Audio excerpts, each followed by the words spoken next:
So once again, welcome everyone, and thank you for coming. My presentation today, it's a seminar. So the idea basically is that everybody participates, but since this is the hybrid event, I will speak for about 40 minutes, and I would really welcome all the comments from people who are in this room, but also people who are online. And if you have immediate comments, maybe you can share it on the chat. So that way we can go back to those comments after I'm done. And then we will have time for discussion, I think about 20 minutes probably. So my presentation today is called Social Reproduction, Practical Feminism for 99% and the Redemocratization in Poland. And I want to start with the question that was one of the leading questions of the debate that took place. It was organized by Stefan Bhattacharya Foundation at the end of October.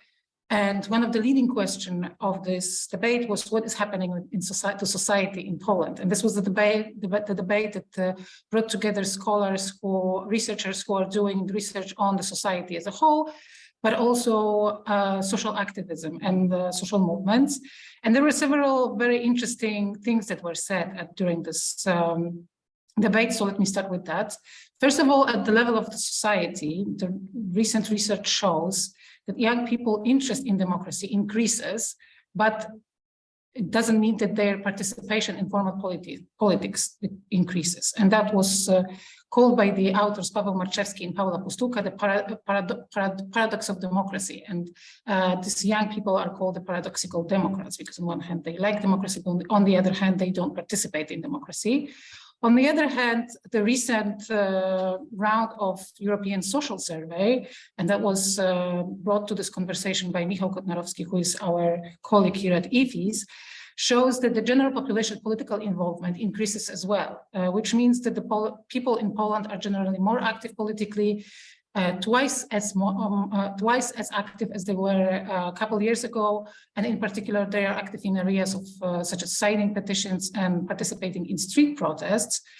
And at the same time, the civil society scholars, researchers who are doing research on civil society, were arguing that the civil society now consists of networks of support and alliance between various vulnerable groups. And those alliances are based on empathy and care. And that was what Justyna Struzik was talking about during this debate. On the other hand, Marta Rawuszko was claiming that movements build on each other's resources, both material and non-material resources, and she was basically particularly focusing on movements such as feminist movement, LGBT movements, and migrants. But also they noticed that activism is largely independent from the state and is built outside of the state institutions, which are unable to respond to a series of crises.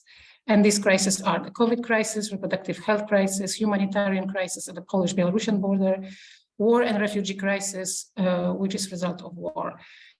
So this is kind of the background from which I want to start today, because these discussions often go back to the 2020 abortion protest and earlier women's strikes in 2016. And argue that this was the first instances, or maybe ones of the most crowded instances of expressions of the need of the new social contract, or the end of the old social contract. And the 2020 protests, abortion protests, and earlier women's strikes establish, one can argue, a new political frontier in Poland, new division between us and them, and the new political majority. They also demonstrated that need for the new social contract. And this idea of the new social contract is now it circulates within the public sphere somehow, or started to circulate. So I want to see this idea from the feminist point of view, because I think that so far only feminist work claimed that in Poland, where the gender social justice has become one of the major terrain of political contention and conflict, any new version of politics, liberal or leftist or democracy that is to be articulated must put gender in the focus, and ask how feminist theory can help us understand what's going on. And I want to argue that there are some tools in the feminist theory that can help us understand it, and these tools are only kind of used by feminist scholars right now, and not the mainstream scholars who are study democracy and society in Poland. So in this presentation, I want to start from bringing in these theoretical tools or crucial concepts such as reproductive agency, reproductive justice, and social reproduction. In the second part, I want to talk about the gender character of the current crisis. Now, we mentioned those crises. These are COVID crisis, reproductive justice crisis, the humanitarian crisis at the Polish-Ukrainian border, and war crisis, and see how the civil society works beyond the protests. And here I'm going to use some of the research that was done within the civil society. And lastly, I want to ask about the gender justice and democracy in Poland. What is the place of gender in struggles for democracy in Poland? So let me start with the first one. Like I said, there are three concepts or three theoretical perspectives that we can use when we talk about current affairs in Poland. First is the reproductive agency, understood as reproductive autonomy or reproductive freedom. Then we have reproductive justice that examines how existing social hierarchies, relations of micro and macro power shape and restrict reproductive agency and subjectivity, and which extends the debate on reproduction to issues related to social justice, privilege, and intersectionality. And third, we have social reproduction or social reproduction theory, which considers the historical legacies and broader socioeconomic context to locate the contemporary strategies and reproductive activism as a part of the debate on reproduction as production within capitalism, particularly in the context of the crisis of social reproduction escalated by COVID pandemic. So you can see that this is from the most particular to the most general kind of understanding of what is going on. When it comes to reproductive agency, this is the approach or perspective that does really two things. On one hand, it recognizes reproduction and particularly abortion, because the most research focuses on that as a part of the subjective moral reasoning. So in other words, locates the subjectivity within the reproductive agency to kind of bring in the subjectivity into the debate. And on the other hand, it considers the complex interrelation between proactive and reactive aspects of agency in the context of reproductive choices and reproductive behavior. So in other words, it's part of the broader debate on agency that considers kind of agency as being either the free will or the reflexive activity that aims at simultaneously at production and reproduction of social order and contesting it. One of the authors' work that can be useful when we talk about the reproductive agency is Susan Ortner's distinction between agency for projects, which understands agency as intentionality and the pursuit of projects and desires, and the agency for power, which means acting within and against specific system of asymmetric power relations. So in other words, if we would like to kind of formulate a definition of reproductive agency, it would be a set of practices which present power attributed to the individual, the ability to act on their own behalf or on behalf of others, influence other people and events, and maintain some kind of control. And simultaneously, the reactionary set of practices that take into account various institutional and structural contexts and constraints, and is based on a critical examination of anticipated results of one action. So in other words, we can say that on one hand, we have this individual level of agency, but on the other hand, we have this institutional or structural aspect of agency. And this is which leads us to this broader understanding of reproduction and what reproduction might be currently, which is the perspective of reproductive justice, which we broadly define as a right and proper conditions for having children, not having children, having control over the conditions of delivery of the child and conditions for a proper care for the child. And that approach includes considerations about abortion, but also sexual education, reproductive health, broadly understood, including IVI and IVF as well.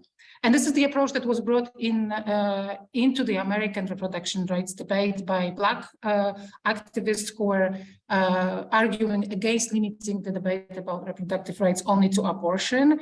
And it brings in two kind of important elements. One is the intersectional perspective, which shows that reproductive experiences differ based on race, class, gender, ability, social inequality, and privilege. And it argues that social inequalities and privileges are crucial in the ways in which people can carry on with reproductive health and desires. And then it also shows us that abortion is only a part of the broader context in which we discuss and practice rights and reproductive agency in context of accessibility of health services and reproductive rights, as well as ideological foundations that account for who is considered worthy of the rights and the subjects of the rights. So we still have this subjectivity coming into debate, but also the very important question about how the social hierarchy really impacts our reproductive choices and our reproductive autonomy. So basically, if we want to see it, we can see reproductive justice as an approach that changes and our understanding of reproductive rights in the micro perspective. It shows that managing the population through political regulations and economic regulations such as abortion law, maternity law, labor code, etc., social cultural patterns, gender beliefs related to gender expectations, related to appropriation for various genders, classes, and races, and ways of producing and disseminating truths and knowledges about reproductions. All matter when reproduction is concerned. So in other words, it shows that the reproduction debates are not only about reproduction, but they are about much more than reproduction. And they consider different areas of social life, including, for instance, labor market, economy in general, but also culture, sphere of cultural beliefs, so to speak. So, and in the micro perspective, it shows us that the individual choices are shaped by broader social and political context, and the individual choices, chances, and opportunities, similarly to inequalities and privileges, are socially and politically produced. So in other words, it shows us the choices and their autonomy and the ability to act on behalf of one's reproductive freedom are consequences, results of the micro and macro power relations. They are political, just to make it short. And the last theoretical approach, and then I'm going to be done with the theoretical framework, is the social reproduction theory, which gained popularity during the recent debates about what COVID has done to society. And social reproduction theory is basically the theory that asks several basic questions about reproduction and production in a broader sense of how society functions. First of all, it asks what is reproduction, and specifically it asks what is reproduction if we consider reproductions not only a biological but also a social process. And it asks what processes are important for society to reproduce, and both in terms of biological reproduction, but also in a social understanding of reproduction. In other words, it asks the question, what are the material resources for us to reproduce, to live, and to continue living? So in other words, to produce the life, but also to maintain the life. And those material resources are to be considered housing, food, clothing, water, or fresh air, but also non-material resources that are needed to reproduce, such as rest, cultures, social support system, recreation. Then it asks the question of who produces people, and in the context of what social reproduction theory is, and it's a Marxist theory that asks those questions in the context of of capitalistic society. So it asks who produces people and who produces workers, who then produce workers who then produce the value within the capitalistic system. So in other words, it asks like what is necessary to happen before we go to work, so we can go to work and work. And thirdly, it asks a question how production and reproduction of labor force are related to each other, and I will talk about that more. And then it asks the question of where social reproduction takes place.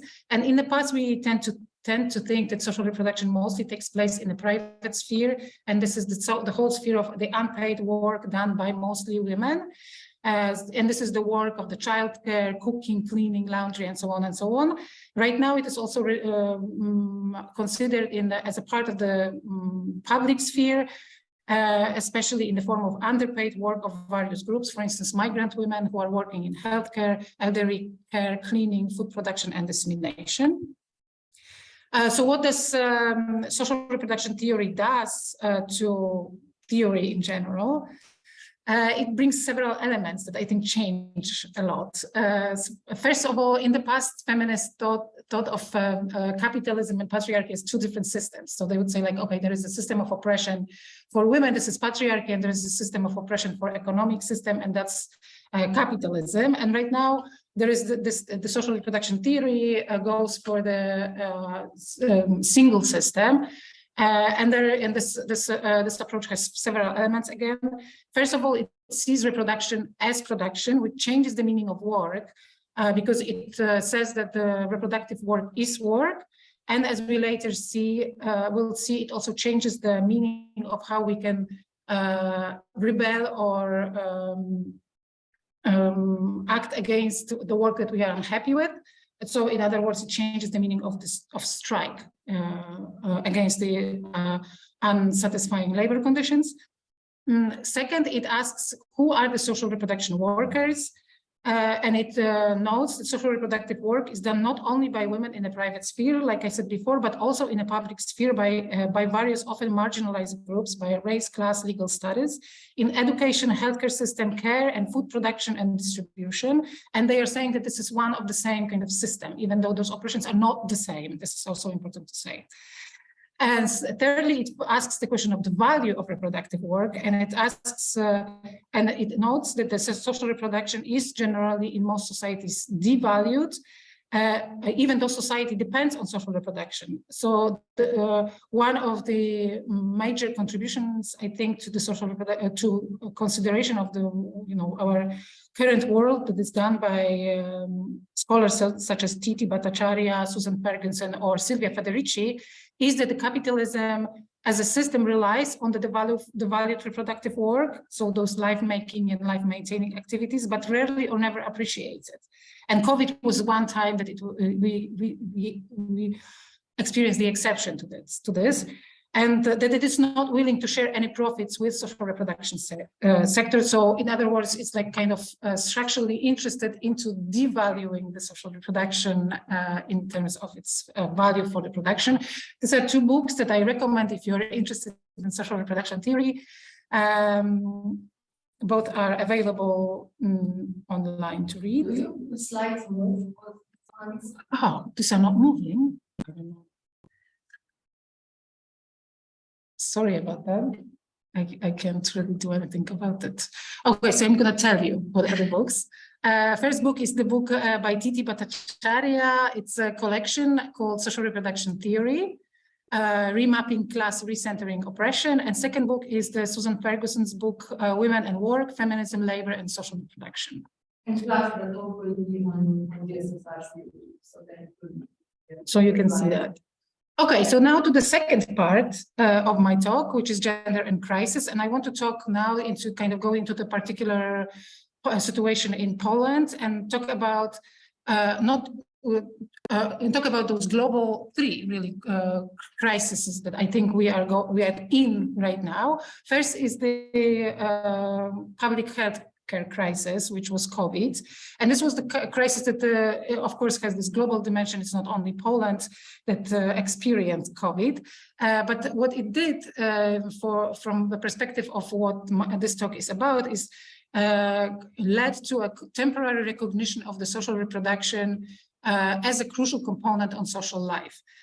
So what does it mean? That in both in the private and public sphere, on one hand, research that was conducted during COVID and after COVID showed that people who care for children after under 12 during COVID experienced the increased hours that they had to spend on unpaid work at home from 34 to 52 hours weekly. Second of all, the research showed that 31% women during COVID and during lockdown were too tired after the remote work day to perform unpaid work at home. And that also was the case of 26% of men.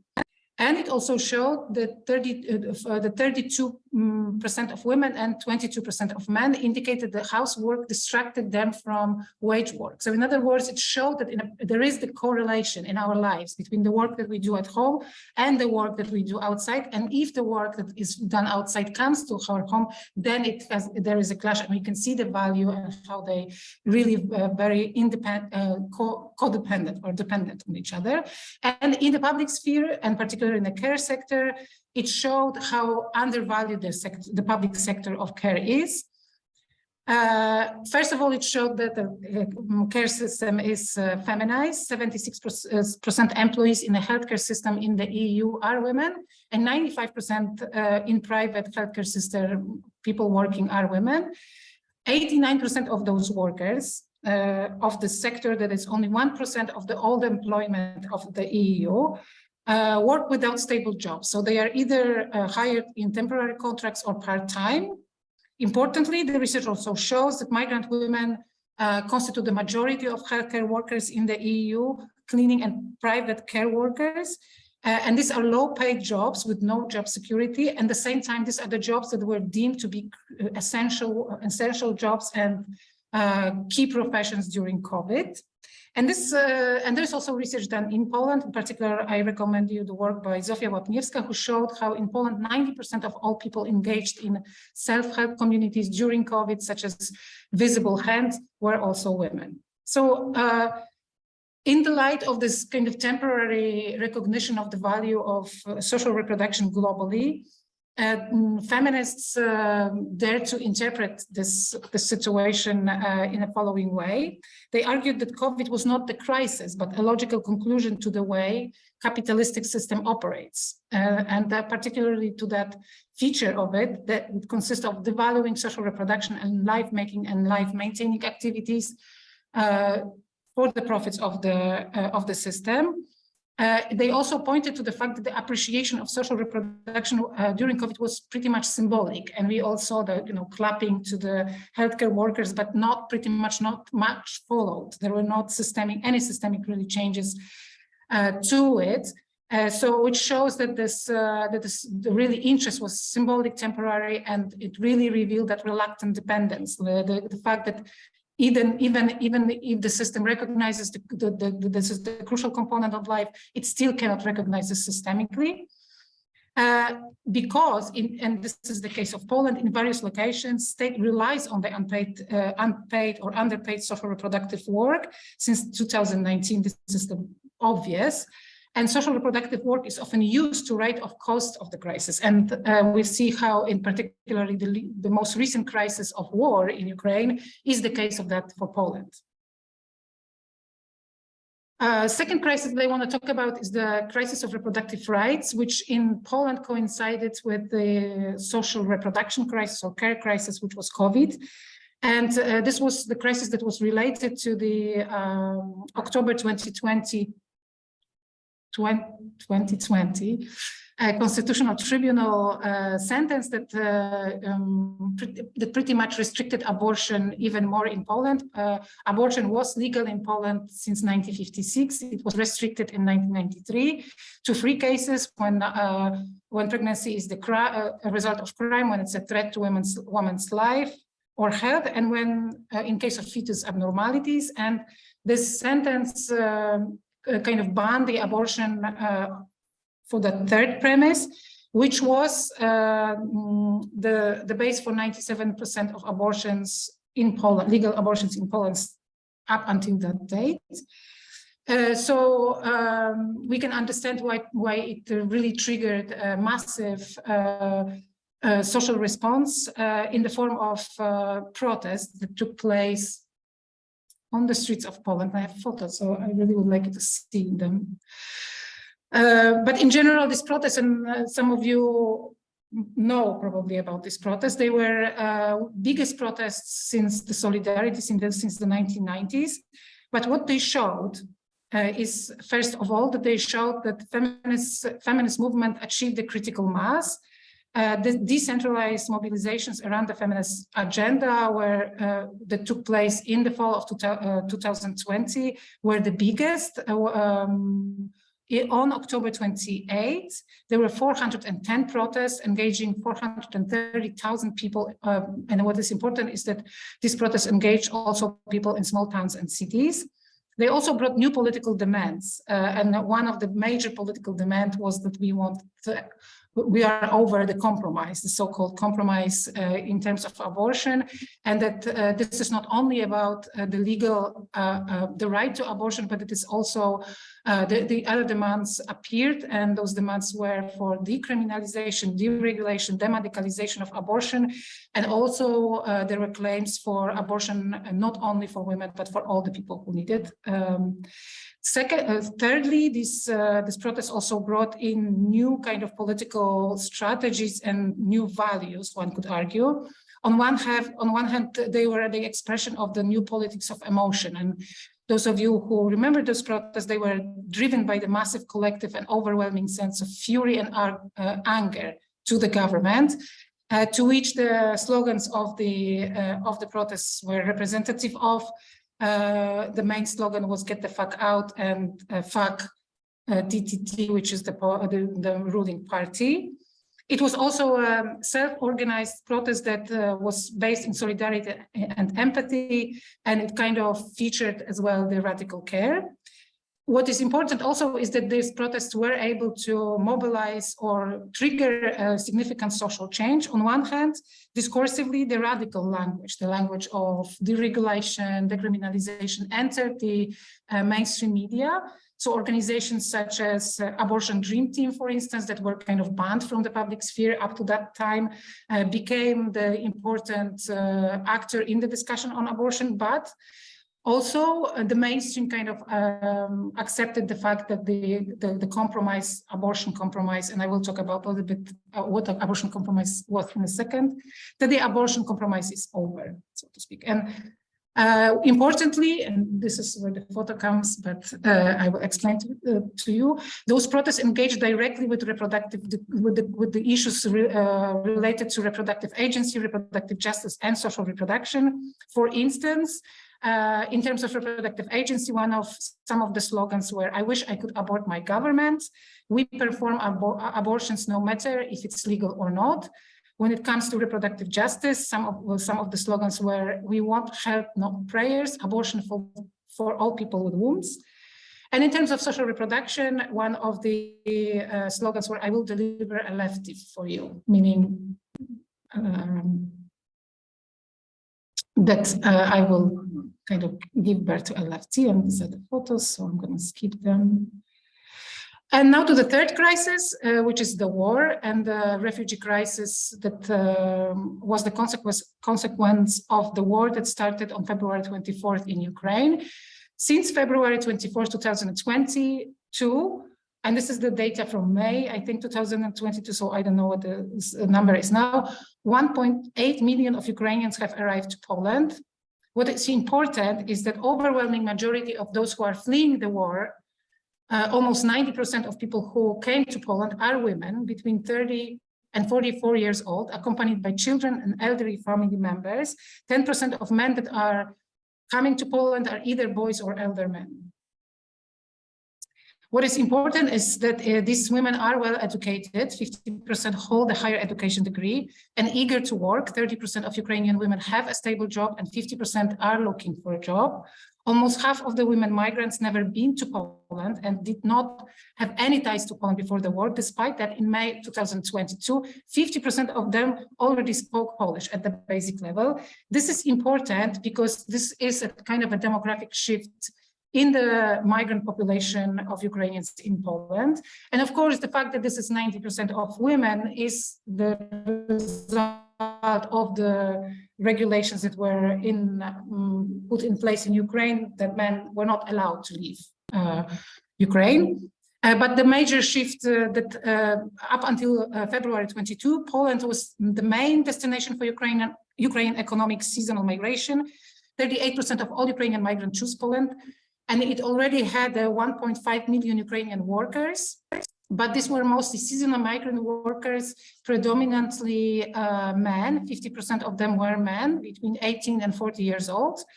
And these were men who were working in the following sectors of the economy: production, construction, transport and logistics, various seasonal works such as farming, cleaning, and women who were there working in childcare and services. What is important is that not only on this part of people who are coming, there is this gender component, obvious, but on the other hand, there is a gender component on the receiving part, because we can argue that this is the situation in which women help women. And if we look at the organizations that are helping those refugees, the biggest organizations such as Ukrainian House and Our Choice Foundation, these are organizations that consist mostly of women. For instance, the Ukrainian House in their staff has 13 women and 1 man. And these are the organizations that are providing the free consultations for Ukrainian refugees. They organize women's club workshops and support groups for women, but they also organize Ukrainian school, Polish language courses, and conduct research on Ukrainian migrants in Poland. So this is important because they are able to see the gender needs of the group that arrived to Poland. And those needs are specific in a sense of the childcare and education, and the need to combine the wage work and childcare while being a single parent. 30% of the Ukrainian women are looking for part-time positions. They are not looking for full-time positions because they have to take care of the children that are with them. They also need education for children. It is estimated that between 700 and 8,000 of Ukrainian children are in Poland as of September 2022. And these are mostly the elementary school kids. But those women will also seek reproductive health. And we already had some issues with the fact that abortion is illegal in Poland while it is legal in Ukraine. Such was the case, for instance, of Pani Marina. And they will also be looking for services in cases of violence, gender-based violence. But what is important, and this is the end of the part about the crisis, is that we have to see those crises in a kind of the broader context of what is happening systemically in Poland. And many scholars and researchers and activists are arguing that this 3 crises, and there's of course more crises, such as crisis at the Polish-Belarusian border, is that the broader context is the lack of institutional state responses to systemic challenges that are the result of those crises. And the civil society and social mobilizations replaced the state during crisis, COVID-19, reproductive rights, refugee crisis, and that the state appropriate the work done mostly by women without recognizing the fact that this is the work done by women. Moreover, this work is not only recognized, but is also done in a hostile environment against feminist and LGBTQ activists, state homophobia, tightening of women's rights. And so this is my 3rd part. Gender and as a part of the struggle for democracy in Poland. And I want to kind of go back to the 1990s to say that this is nothing new, that gender is an important or crucial part of the democracy struggle in Poland. If we look at what happened in 1993, the so-called abortion compromise was reached between political elites, liberal oppositional elites, communist elites, and Catholic Church above the heads of large portion of the society, who passively and actively supported abortion right and actively organized on behalf of participatory democracy. And this was the case of the referendum committees that collected over 1 million signatures that were ignored by the government when they decided about the abortion law in Poland. Within the abortion debate, and this is very important for me, it was not only about abortion, it was also about the direction and the form of democracy in Poland. So we chosen the consensus-driven elite exchange politics, formal democracy, against the participatory model of democracy rooted in a bottom-up self-organization tradition present in solidarity labor movements since 1970s. What is important is that while the democracy was in the formal form going on since 1990s, there was the alternative kind of pro-participatory democracy movement going on in the civil society. And I don't have time to talk about it, but all I want to say is that pro-civil society protests that were organized for over within the last 30 years, they paid attention to gender equality, and feminist issues were part of those, and gender equality issues were part of this protest. What is important is also that feminists. Maybe I skip this. That social reproduction became also an important component of the feminist movement and the struggles for democracy.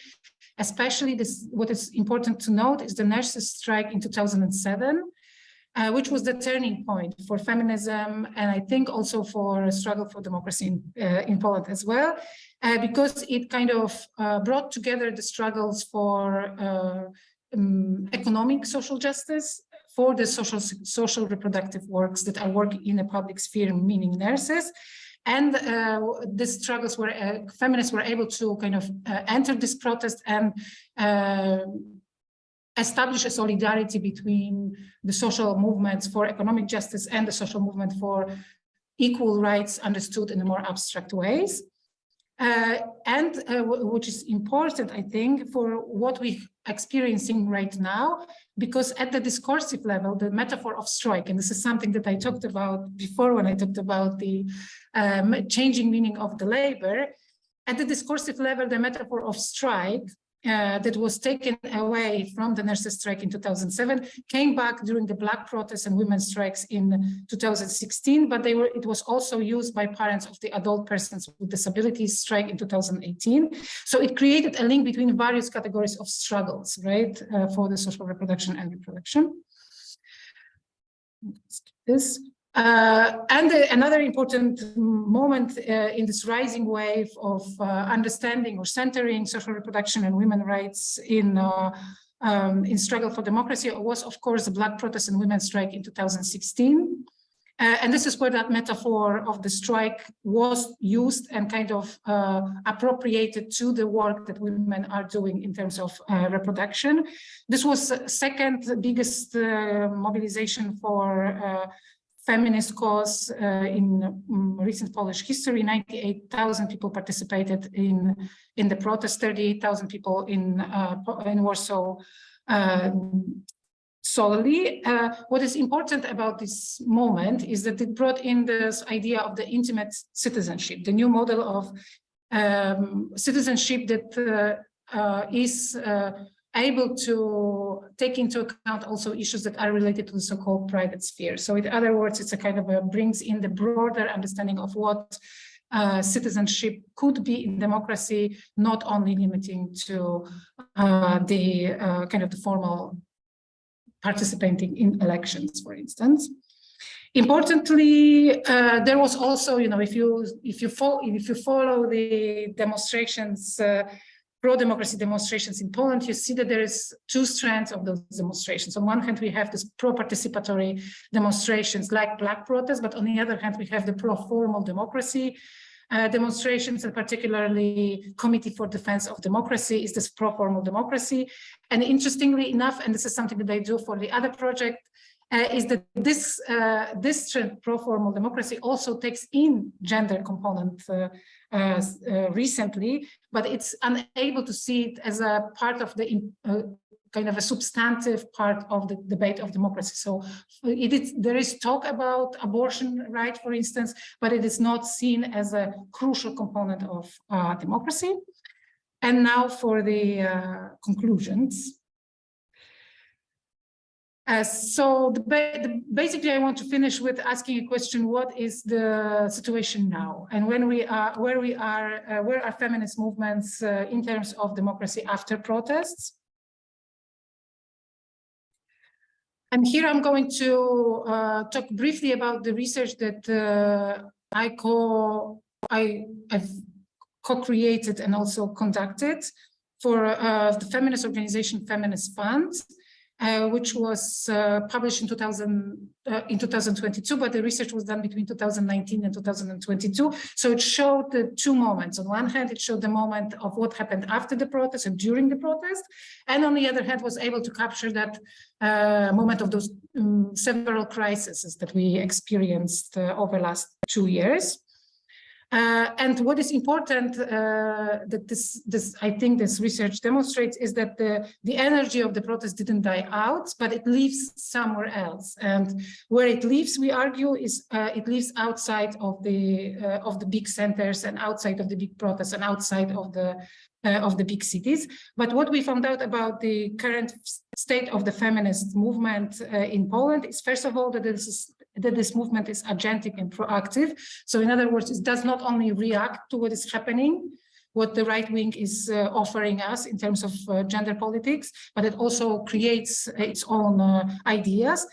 It is focused on the work related to social reproduction, both biological and social, and it is work that is done in response to the state withdrawal from social reproduction in general. So healthcare, public transport, persons with disabilities, COVID, and war. It is the movement that is present in various communities outside the center, something that I already said.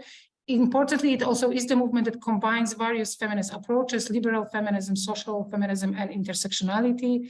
And it represents new feminist values, radical empathy, responsibility, solidarity are considered important next to equality and freedom.